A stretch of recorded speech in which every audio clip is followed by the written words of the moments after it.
KCP. AIADMK வந்து திமுகவுடைய திட்டங்களை பார்த்து அச்சப்பட்டு தான் புறக்கணித்தது தேர்தலை அப்படிங்கிறாரு அரசகுமார். பெர்செப்ஷன் பேட்டில் நின்னவங்க ஏன் களத்தில் நிக்கல அப்படின்றாரு. உங்களுடைய பார்வை என்ன? முன்னாள் அதிமுக அரசகுமார் சொல்றது வந்து எடப்பாடி பழனிசாமி அவர்களுக்கு ஸ்டாலின் அவர்களுக்கு ஒரு மிகப்பெரிய புரிதல் இருக்கு. அவர் சொன்னார் இப்ப என்று சொல்கிறார். ஒருவேளை அந்த புரிதல்ல விட்டு கொடுத்துட்டாரா என்னவோ தெரியல. ஆனால் இந்த அரசாங்கத்துக்கு பெரிய நல்ல பெயர் இருக்குது அப்படிங்கிறது இல்லை. ஏன்னா இப்போ இந்த சட்டமன்றம் முடிஞ்சோடனே திரு ஸ்டாலின் அவர்கள் பேசியது, நாங்கள் இந்த போராட்டங்களை நாங்கள் அனுமதிக்கலைன்னு சொல்கிறது தவறு. இந்த அரசாங்கம் பொறுப்பெடுத்ததற்கு பிறகு 1,00,000 போராட்டங்களுக்கு நாங்கள் அனுமதி கொடுத்துருக்குறோம். இந்த அரசாங்கம் இப்போ இருக்கிறது 1322 நாள். அப்போ ஒரு நாளைக்கு சராசரியாக 75 போராட்டம். ஒருத்தர் என்ன மகிழ்ச்சியாக இப்போ சொன்னார் இல்லையா, நீங்கள் மகிழ்ச்சியாக இருக்கிறீங்கன்னு. அப்போ மக்கள் என்ன மகிழ்ச்சியாக இருந்து தான் போராட்டம் நடத்துகிறாங்களா? இது சொன்னவர் முதலமைச்சர், வேற யாரும் இல்லை. அப்போ மக்கள் என்ன மகிழ்ச்சியை வெளிக்காட்டுவதற்கு, மகிழ்ச்சியை வெளிப்படுத்துவதற்கு, தெரிவிப்பதற்கு போராட்டம் நடத்தினாங்களா? அவங்க இந்த அரசாங்கத்துக்கு எதிராக போராடி இருக்கிறார்கள். அது இல்லாமல் அனுமதி கொடுக்காத போராட்டங்கள் நிறைய இருக்கு. இது ஒன்று. அடுத்து பொல்லாத ஆட்சிக்கு பொள்ளாச்சியே சாட்சினாங்க. அப்போ அலங்கோல ஆட்சிக்கு அண்ணா யூனிவர்சிட்டி சாட்சியா? அப்படித்தான் நம்ம வந்து எடுத்துக்க முடியும். பட் இதெல்லாம் களத்துல பேசுறதுக்கு களத்துல நிக்கணும். நான் வர்றேன் ஒவ்வொன்றா. நான் முதல்ல அரசகுமார் சொன்னார் இல்லையா, அதுக்கு நான் சொல்லிடுறது. அடுத்து மக்கள் வந்து அந்த பேருந்துகளை எல்லாம் பார்த்தா ஸ்டாலின் பஸ் அப்படின்னு சொல்றாங்கன்னு சொன்னார். இப்போ பார்த்தீங்கன்னா ஸ்டாலின் பார், ஸ்டாலின் டாஸ்மார்க்கு, அப்புறம் அவர் துறையாக காவல்துறையில் கள்ளச்சாராயம், குட்கா, அந்த போதைப் பொருள் பார்த்தீங்கன்னா பட்டி தொட்டி எல்லாம் பள்ளிக்கூடங்கள், அதாவது ஒரு குடிசை தொழில் மாதிரி தமிழ்நாடு முழுக்க இதுவரை இல்லாத அளவுக்கு அதிகமாக இருக்குது. அடுத்து சட்டம் ஒழுங்குன்னு பார்த்தீங்கன்னா இதுவரைக்கும் தமிழ்நாட்டில் இவ்வளவு சீர்கெட்ட ஒரு சட்ட ஒழுங்கு வந்து இல்லை. பல முனைகளிலும் இந்த அரசாங்கம் சரிவுகளை இவர்களது ஒரே பலம் என்ன தெரியுமா? அதுக்கான அளவுகோல் சொல்லுங்க. இதுக்கு முன்னாடிக்கும் இப்போக்கும் என்ன டிஃபரன்ஸா பாக்குறீங்க? இவங்களுக்கு இருக்கிற ஒரே பலம் என்ன தெரியுமா? திரு எடப்பாடி பழனிசாமி எதிர்க்கட்சி தலைவராக இருப்பது, திரு எடப்பாடி பழனிசாமி அதிமுக தலைவராக இருப்பது. இந்த ஒரே பலத்துல தான் திமுகவினுடைய அச்சாணி இன்றைக்கு சுழண்டு கொண்டு இருக்குது. ஒன்று. அடுத்தது, ஆர்கே நகர்ல தினகரன் வென்ற பொழுது டெபாசிட் இழந்த திமுக தான் அதற்கு அடுத்து ஆட்சியை அமைச்சாங்க.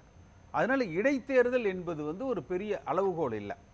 இப்போ நடந்த பொது தேர்தலுக்கு முன்பு சட்டமன்ற நீங்க சொல்றது மாதிரி இந்த கணக்குக்கு சரி, அந்த அந்த நீங்களும் அதிமுகன்னு ஓன் பண்றதுனால நீங்கெல்லாம் அதிமுகன்னு ஓன் பண்றவங்க எல்லாம் சேர்ந்து ஒரு வேட்பாளரை நிப்பாட்டி, ஐயோ அட்டளை சின்னத்தை கொடுக்க சொல்லுங்க, நான் நிக்கிறேங்க.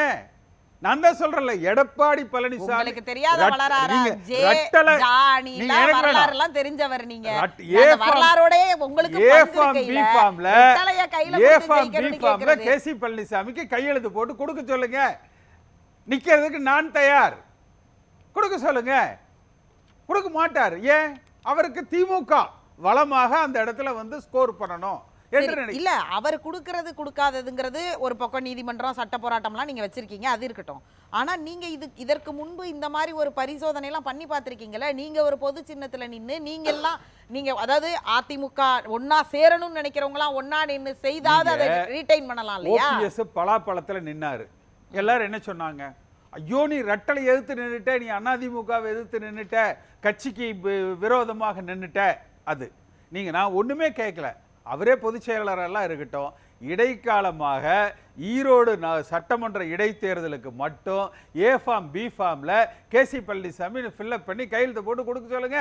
மிச்சத்தை நான் பாத்துக்கிறேன். இது எப்படிங்க? நான் எம்பியா இருந்த இடங்க, நான் எம்பியா இருந்த இடம் இந்தியாவில் மிக அதிக 2வது அகில இந்தியாவில் அதிக ஓட்டு வித்தியாசத்துல நீங்க சொல்ற ஜெயிச்சேடா. வரலாறுலாம் இருக்கு. நான் கேக்குறபடி அவருக்கு மாற்று நாங்கெல்லாம் ஒண்ணா நான் இருக்கோம்னு மாற்று நல்லா சொல்ல ஒருங்கிணைப்பு குழுவினுடைய அந்த நோக்கம் என்ன? ஒருங்கிணைப்பு குழு. அதனால அந்த தான் நான் ஒருங்கிணைப்பு குழுவெல்லாம் அதனால தான் நான் ஒண்ணு அவரையே சேருங்க. கொடுக்க சொல்றேன். எடப்பாடி நீங்க பழனி- ப்ரூஃப் பண்ணிட்டு நீங்க சொல்லுங்க. நாங்க Proof தான் பண்றோம்னு நாங்க சொல்றேன். பாருங்க களத்துல திமுக கூட அவர்தான் நீங்க- அண்டர்ஸ்டாண்டிங்ல இருக்காருன்னு ஒரு வார்த்தை நாங்க என்ன சொன்னீங்கல்ல. அப்ப பண்றோம்? நாங்க எதிரா நிக்கிறோம்னு ப்ரூஃப் பண்ணுங்க. எடப்பாடி பழனிசாமி இல்லாத அதிமுகன்னு நான் என்னைக்கு சொன்னதில்லை. அது ஓபிஎஸ் சொல்லியிருக்கலாம், புகழேந்தி சொல்லியிருக்கலாம், மற்றவர்கள் சொல்லியிருக்கலாம். என்னை பொறுத்த வரைக்கும் எடப்பாடி பழனிசாமியும் உட்பட்ட ஒன்றுபட்ட அதிமுக உருவாகணுங்கிறத என்னுடைய நோக்கம். அதனால இந்த ஒரு இடைத்தேர்தலுக்கு மட்டும் அவரை ஏஃபாம் பிஃபாம் கையெழுத்து மட்டும் போட்டு கொடுக்க சொல்லுங்க. நிச்சயமாக திமுகவுக்கு சரியான ஒரு போட்டியை அந்த இடத்துல வந்து நம்ம ஏற்படுத்த முடியும்.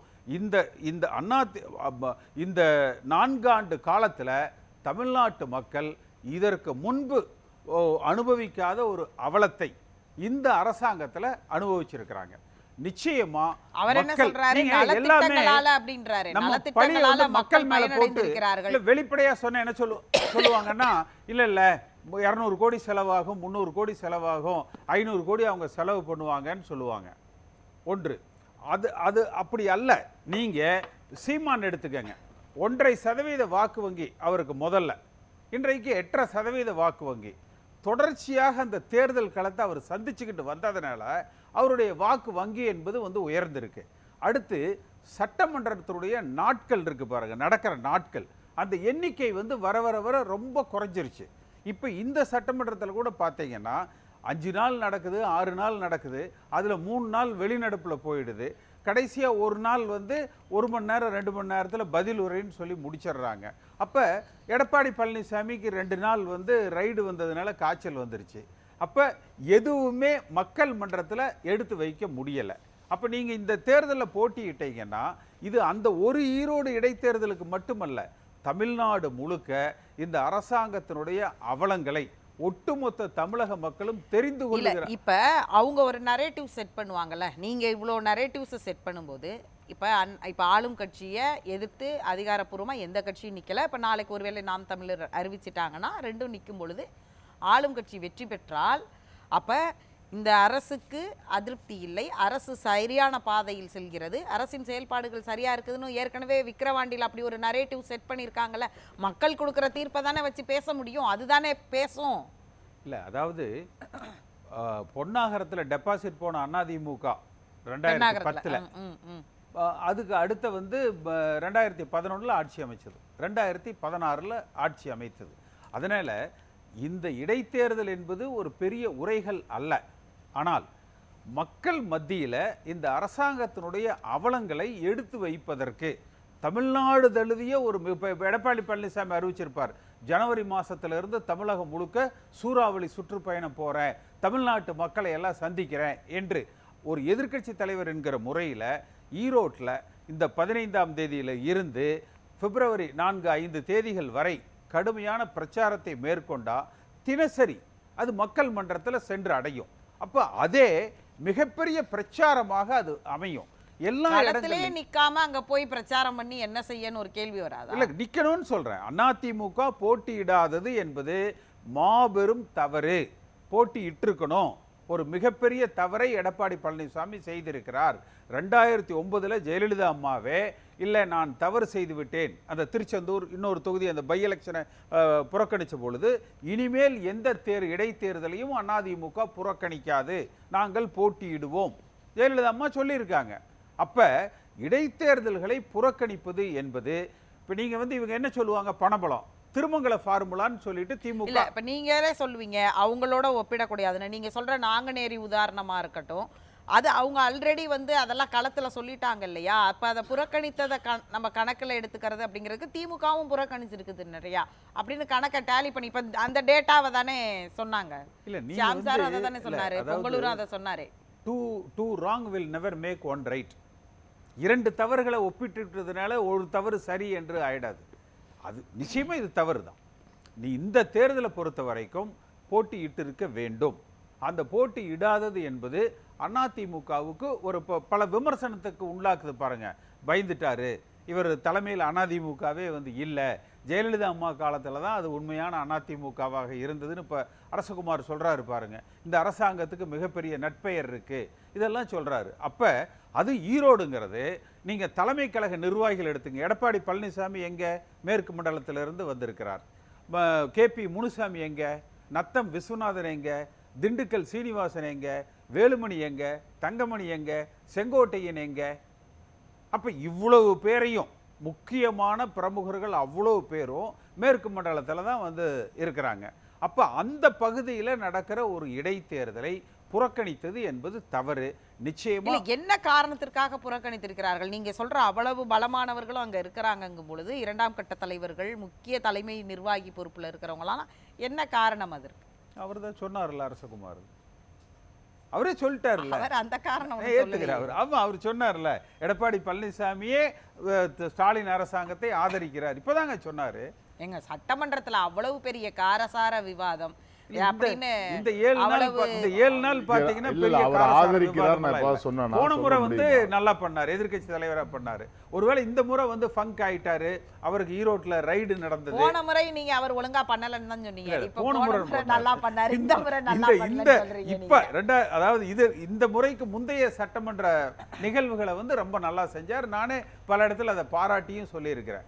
அதிமுக களத்தில் வந்து போட்டியிட்டு இருக்க வேண்டும். அப்படி போட்டியிடாதது என்பது நிச்சயமா அந்த பகுதி, அந்த தொகுதி, அந்த மாவட்ட மக்களுக்கே ஒரு பெரிய ஏமாற்றமா இருக்கும். நீங்க பணபலத்தை சொல்றாங்க, திருமங்கல ஃபார்முலான்னு ஒன்றை வந்து திமுக அறிமுகப்படுத்துது. ஆனா அடுத்த தேர்தலையே அதிமுக அது சுதாரிச்சுட்டாங்க. அதை எப்படி ஓவர் கம் பண்றது என்று சுதாரிச்சுட்டாங்க. 2006ல் தமிழ்நாடு முழுக்க மிகப்பெரிய பணபலத்தில் வச்சு, ஏன்னா இல்லைன்னா அப்போ 2006ல் அதிமுக ஆட்சி அமைச்சிருக்கோம். இவங்க பெரிய பணபலத்தை வச்சு ஒரு மைனாரிட்டி அரசாங்கத்தையாவது 2006ல் அமைச்சிட்டாங்க. ஆனால் அதை எதிர்கொள்ளுகிற விதமாக 2011ல் வியூகம் வகுத்து வெற்றி கண்டது அதிமுக. அப்போ என்ன வியூகங்களை இவர்கள் அமைத்தாலும் அதை தகர்க்கிற ஆற்றல் அதிமுக. நீங்க சொல்ற பார்த்தா 2006ல் அவங்க வந்து திருமங்கல ஃபார்முலாவை பயன்படுத்தினாங்க. 2011ல் அதிமுக வியூகம் வகுத்து வெற்றி பெற்றது. அப்படின்னா 2006லயே கிட்டத்தட்ட அதே திருமங்கல ஃபார்முலாவை தமிழ்நாடு முழுக்க பயன்படுத்தினாங்க 2006ல். அதை அதிமுக தகர்த்தெறிந்து நீங்க தேர்தல் களத்துல எதிரி என்ன ஆயுதத்தை எடுக்கிறார்கள்? அதிமுக வந்து வாக்காளர்களுக்கு பணமே கொடுத்ததில்லை அப்படின்ற புள்ளிக்கு வந்துட்டீங்களா நீங்க? அது இல்ல, அதாவது பணம் கொடுக்கிறது கொடுக்காததுங்கிறதுங்க நம்ம கையில இல்லை. நீங்க அவர்கள் என்ன ஆயுதத்தை எடுக்கிறார்களோ அந்த ஆயுதத்தை நிச்சயமாக அதிமுக அதை எதிர்கொள்ளுகிற வலிமையை பெற்றிருக்கணும். எல்லா இடங்கள்லையும் பணம் தான் பிரதானம் என்றெல்லாம் வந்து கிடையாது. நீங்க வெற்றி பெற்றே ஆகணும் அப்படிங்கிறது கூட இல்ல. நீங்க அந்த பகுதியை வெற்றி பெற்றே ஆகணுங்கிறது கூட இல்ல. கிரவுண்ட மாத்தி இருக்கலாமா இல்லையா? அந்த மாதிரி இல்ல, நிச்சயமாக போட்டியிட்டு நீங்க இன்னும் அதிக வாக்கு வித்தியாசத்துல தோல்வி அடைந்தாலும் பரவாயில்ல, நீங்க களத்தை விட்டு நீங்க வெளியில வரக்கூடாது. நீங்க ஒரு தேர்தல் அரசியல் என்பது தேர்தலையே போட்டியிடலைன்னா அப்புறம் நம்ம என்ன ரசிகர் மன்றமா நடத்துறோம்? எதுக்கு நம்ம எதுக்கு நம்ம கட்சி வச்சிருக்கணும்? பேசலாம். தேர்தல்களில் கட்டாயம் போட்டியிட்டு இருக்க வேண்டும். நீங்க வெற்றி தோல்வி பெறுகிற வாக்கு, பெண்ணாகரத்தில் டெபாசிட் போன அதிமுக ஆட்சி அமைச்சது, ஆர்கே நகரில் டெபாசிட் போன திமுக ஆட்சி அமைச்சது. அதனால அதை வந்து நம்ம கணக்கிலேயே எடுத்துக்கணுங்கிறது இல்லை. ஆனால் மக்கள் மன்றத்தை சந்திக்கிற தைரியம் வந்து நமக்கு இருக்கணும். தேர்தலில் போட்டியிட்டு இருக்கணும். பேசலாம்.